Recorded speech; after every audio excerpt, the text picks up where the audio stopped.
Lawrence Rowe, good morning. Good morning, Cliff. Good morning, Morning sir. to you and your listeners. Thank you, sir. Let me ask you, the elections have come and gone. They're over. Central Kingston, Lawrence Rowe, Steve McGregor, all major actors from early this year until on the weekend when a winner was declared in Donovan Williams, the incumbent, winning by 17, just over 70 votes, 79 votes in central Kingston. And I gather you played a significant role in the Labour Party squeezing on by 79 votes. Looking back now, what are the thoughts going through your head when you saw the Labour Party finally winning and your People's National Party being defeated? Well, in looking back, I know that the leader of the party must have been reflecting. I know he's reflecting on the words that I told him on the 4th of January when he first, indicated that I would be replaced as candidate. I told him in no uncertain terms, if I am unable to sit in the parliament, he is unable to become Prime Minister of Jamaica. Oh, you told him that? Yes, I told him that. Where did you tell him that? The leader of opposition's office. At a meeting between myself, Peter Bunting, Dayton Campbell, and the leader himself. What was his response? He rubbed his head and he asked me a question if I am replaced, if I will leave the party. And I told him yes. It is do or die. Well, it is do or die. And you didn't die. I rise. You rose, huh? Huh? My Angelo. So, Lawrence, okay, so you accurately predicted that the party would be defeated. But in terms of Central Kingston was a must-win for the PNP. Yeah, from you were there. Yeah, and it came down to the wire. Yeah, tell me about the ebb and flow of the campaign in Central Kingston right up until Donovan Williams won. Well, the campaign there was intense. I mean, the leader of the opposition and, the PNP visited the constituency, announcing first, the campaign, the candidacy of Steve McGregor. Then they launched the campaign, and then there were a series of tours in the constituency. There were a lot of character assassinations as well, and they ran a campaign that was, targeted. And, as the political tactician that I am, and the training that I received from, the great Portia Clinton Miller, I had to use the common touch and say to the people, stay with me. I had to, remind them of, the performance of the past administration, and how they dealt with the constituency. And, the people were bitter about some remarks that Mark Golden made towards me about not being a real man and shenanigans. And they know the role that I played, in continuing as leader of the PNP and securing him as leader of the PNP as well. And people were even looking at their children and saying that, having a child growing up in an inner city community without any, criminal record, holding his head up high and, wanting an opportunity to continue serving his people, being denied that opportunity without cause. They were saying that no, they were unable, they are not going to stay with the PNP. Mm-hmm. There are a lot of PNP people who stayed home. They weren't into this full crossover business, and they said their best means of protesting is to stay home. Mm-hmm. So they did. We came under immense pressure, riling up the JLP base as well. Donovan Williams serving for 5 years. The JLP across the constituency believe that, he should have done something personal for all of them. Mm-hmm. That is all they felt. And, having not, received some personal benefits or stuff, some withheld their vote. And that also placed some pressure and strain on me. Mm-hmm. So, rile up the comrades primarily in the Almontown division to come out and support it, Donovan. I mean, he had his list of original JLP workers, and I had my comrades who are accustomed to working for the PMP over the years, working on his behalf. Mm-hmm. And if you come into the Almontown community, just drive through, you would see from start to finish JLP paraphernalia. Mm-hmm. If you play a JLP song, you will see the streets lined with people giving that sort of support. Never before seen. The JLP also hit the 2,000 mark in the Almontown division. That was our target. We got 2,001. Moving it from 1,671 in 2020. Yes. So, yeah. So, and that was crucial because it meant that the JLP overperformed in Almontown. Correct. Mm. And they underperformed in the Raytown division. Tell me, what were the numbers out of Raytown? So in the Raytown division, the JLP lost 66 votes, and the PMP grew by 130. So the JLP lost 196 votes. Mm-hmm. That's the margin. Their margin was reduced by 196, while our margin was reduced by only 28. Tell me, Lawrence Rowe, yeah? How did you manage, given the threats that were made against you? Yeah? What was that like during the campaign? Were there moments when you really thought this was it for you? Well, I came under intense pressure from comrades. I came under pressure from my family, who believed that their lives were in danger as well, and they asked me to pull it off. And until it got to a point where, my father came out in his green and the community was like, wow. Mm-hmm. And I mean, that gave me the courage to continue. I'm from, my bloodline comes from the Akompong Maroon. So we are resilient people. There is not an ounce of fear in me. Once I make up my mind that I'm doing something, I'm going to communicate it and I'm going to do it. Mm-hmm.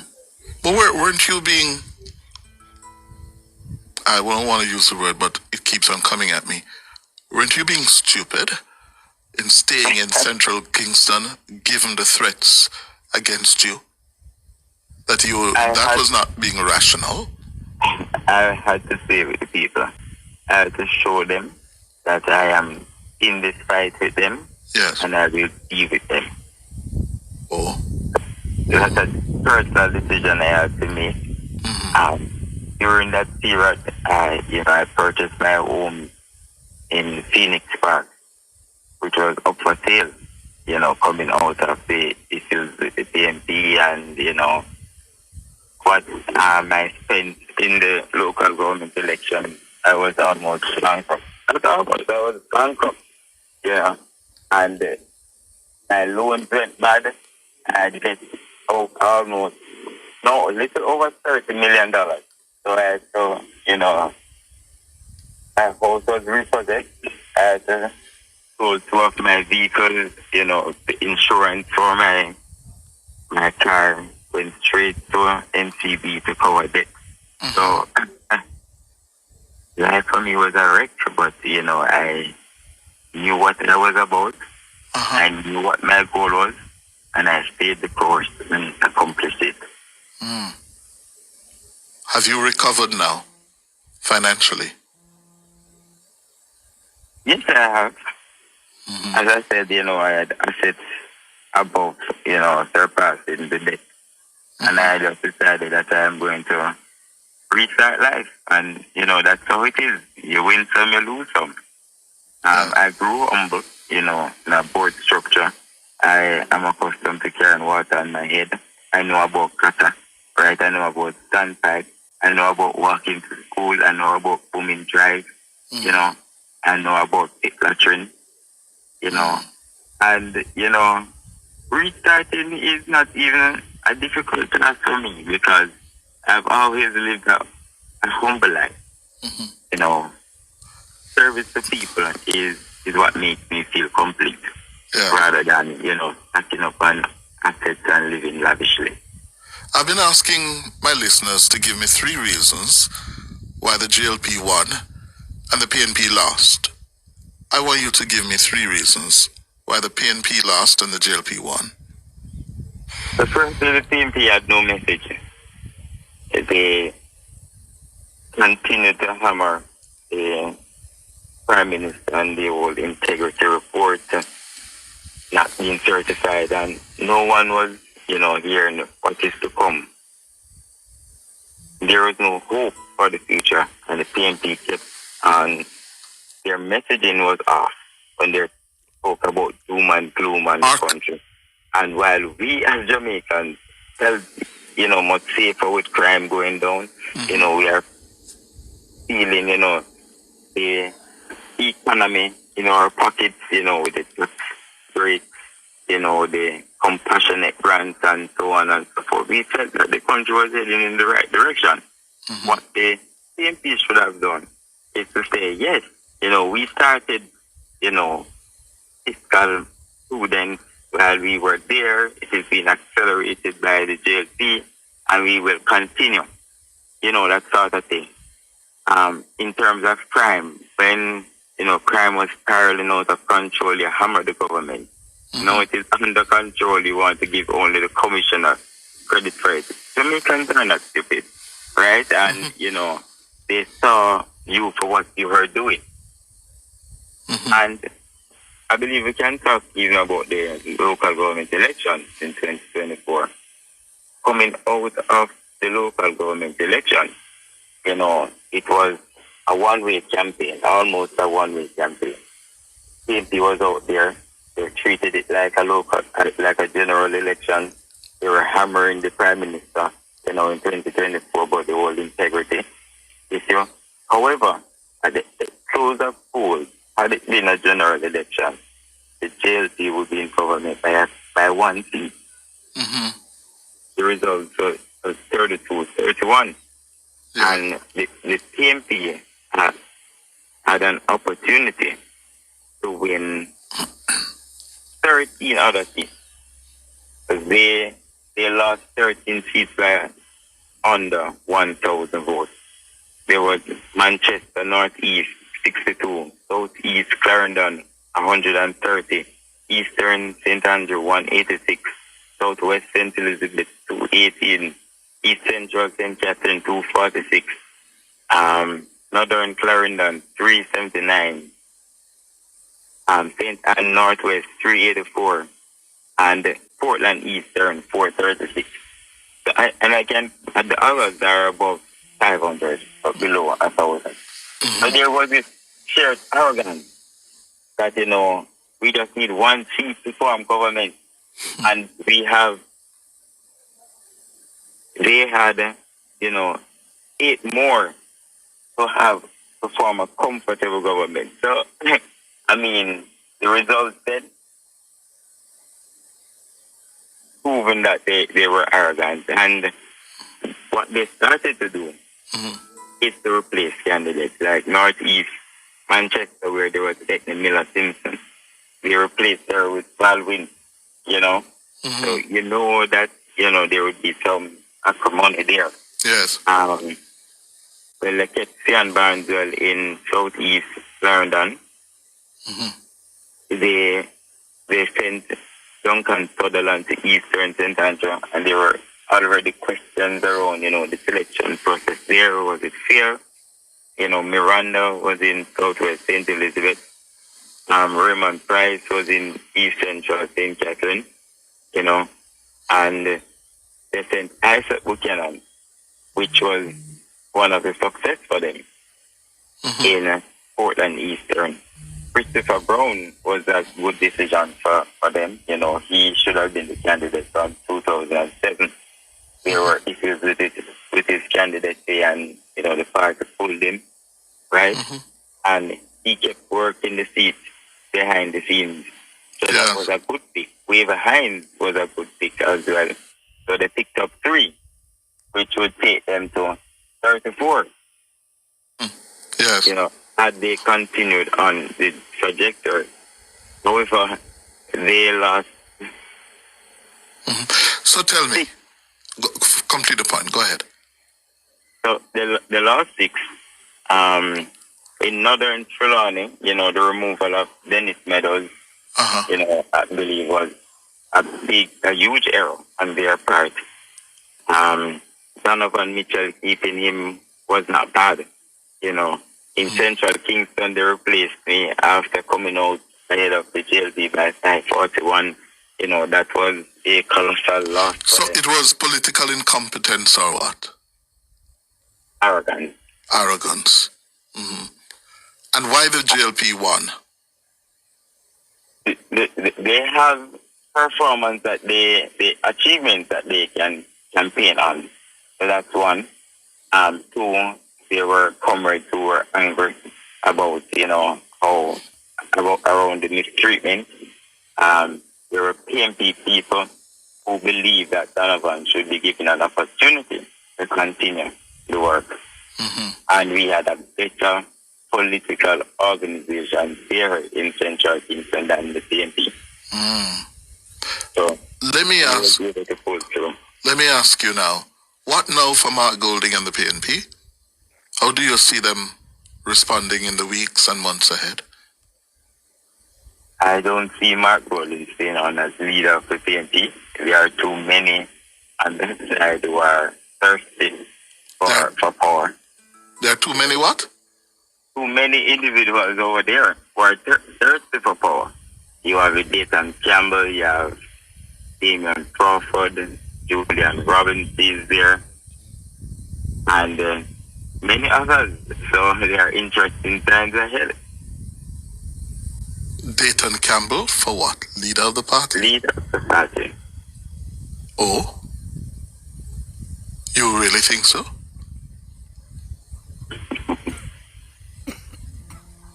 No, I'm asking. He does have interest in the leadership of the party, and that is why he ensured that he took a seat for himself. I mean, the last time around, there were many who had interest in the leadership of the party, and they did not offer themselves because they were on the outside. They never had a seat. Yes. So all of them ensured that they contested the general election, secure themselves so that, they can possibly be counted when the time comes. Should he offer to resign? Golding. Most definitely. When Dr. Phillips lost, there were calls for him to resign. When our beloved Portia Simpson Miller lost, there were calls for her to resign. They pressured her into resigning as well. And I remember Portia saying at the NEC meeting that she never knew the day would come that the PNP would be eager to get rid of Portia Simpson Miller. And she hoped that they are not eager to call on her whenever there is a general election. It was very clear on that. And I do believe that Mark Golding, having presented himself as, a man of integrity and man of good reasoning, he should do the honorable thing and at least offer his resignation. Now, despite doubling the party's parliamentary base from 14 to 28? A win is a win and a lose is a lose. no lost. second prize for losing. There's no second prize in politics. Yeah. Well. So what now for you, Lawrence Rowe, politically and otherwise? What now for you? Well, I chose Jamaica, and I am staying with Jamaica and the Jamaican people. Yes. What does that mean politically? I am a laborite. So it is, for there are conversations being had. I won't say what those conversations are yet, but I feel good that I am happy that the Prime Minister secured the third term. I am happy that the JLP is in power, and we will continue with the progress and prosperity on behalf of the Jamaican people. But you're certainly not done with representational politics, are you? No, I am. So you may very well be a candidate in the next local elections due a year and a half from now. The possibilities are endless. Okay. Yes. And what are you by profession, Mr. Rowe? I'm in the field of accounting, Okay. but I prefer social work. Yes. Thank you very much, Lawrence Rowe. All the best.